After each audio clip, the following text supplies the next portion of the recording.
जिक्र किया हमने ओला को, ओला इलेक्ट्रिक। राजेश जी, ये ओला इलेक्ट्रिक में क्या करें? आई मीन सीरियस अनवाइंडिंग है, और आप विदिन मेरे ख्याल से कब की लिस्टिंग है ये अगस्त की लिस्टिंग थी, रक्षाबंधन से मेरे ख्याल से 3 दिन पहले 4 दिन पहले की लिस्टिंग थी, और ये जो प्राइस डैमेज हुआ वर्सेस हाई ऑफ 156, अभी भी लेकर इसको डिनायल मोड में रहें कि रिकवर हो जाएगा, एवरेज कर लें, या फिर आपको क्या कहते हैं, एक बार विश्वास करना पड़ेगा आपको? आपका व्यू क्या है इसमें? वीरू जी, ओला पे आऊं उसके पहले जो अभी आपके सहयोगी आईपीओ मार्केट पे कह रहे थे ना, उस पे 2 लाइन कहना चाहूंगा कि ये जो बुल मार्केट पिछले 3-4 सालों से चला, कोविड के बाद से ही कह लीजिए, तो उसमें एक नए तरीके के इन्वेस्टर्स बाजार में आए, और उस वजह से आईपीओ बाजार में जबरदस्त बढ़त देखी गई। कई बार तो ऐसे ऐसे हफ्ते गए कि एक हफ्ते में 10-12 आईपीओ आने लगे, और आईपीओ में किसी ने कोई फंडामेंटल नहीं देख रहे थे, कुछ नहीं देख रहे थे, कौन सा प्रोड्यूसर है, कौन प्रमोटर है, क्या प्रोडक्ट बनाते हैं, क्या नंबर्स है, किसी ने कुछ नहीं देखा। किसी को समझाने जाओ तो लोग कहते थे इसकी जीएमपी ये चल रही है। जीएमपी के कारण से आईपीओ में सब्सक्रिप्शन गिर रहे थे। जहां तक मुझे याद है, बहुत से आईपीओ तो ऐसे भी आए जो 200, 300 टाइम सब्सक्राइब हुए।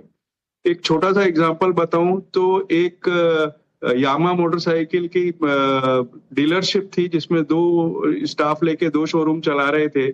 उसके आईपीओ 400-500 या उससे भी ज्यादा टाइम सब्सक्राइब हुआ था, और हुंडई जो कि एक पूरी कंपनी चला रहा था, उसका आईपीओ सब्सक्रिप्शन बहुत मुश्किल से पार लगा था। तो ये हालात बने हुए थे कि जीएमपी के बेस पर आईपीओ सब्सक्राइब हो रहे थे, और उसी वजह से इस वक्त जो निवेशक हैं वो फंसे हुए हैं। मैं आगे भी यही कहना चाहूंगा कि हमेशा फंडामेंटल्स पर ध्यान दें। जीएमपी एक शैम है, उस पर ध्यान न दे तो ज्यादा बेहतर होगा। और अब आते हैं ओला पे। तो ओला पे भी अगर आप देखो तो लगातार लॉसेस बने हुए हैं, क्वालिटी कंसर्न्स अपनी जगह हैं। ऐसा कुछ लगता नहीं है कि आने वाले दिनों में बहुत जल्दी कंपनी के परफॉर्मेंस में कोई फर्क आएगा।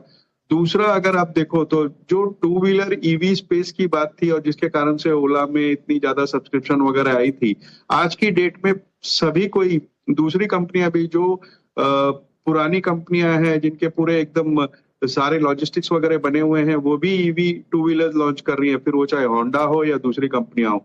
तो मुझे लगता है ये कंपटीशन भी हीट अप होता जा रहा है। नंबर्स उतने अच्छे हैं नहीं, क्वालिटी कंसर्न्स के लगातार खबरों में न्यूज आती रहती है। बेहतर होगा स्टॉक से दूर रहे। नई खरीदारी की तो कोई सलाह रहेगी नहीं। कोई उछाल आता है, लॉस तो होगा क्योंकि सब ऊंचे के लेवल में फंसे होंगे, बट उछाल में निकलने की ही सलाह रहेगी।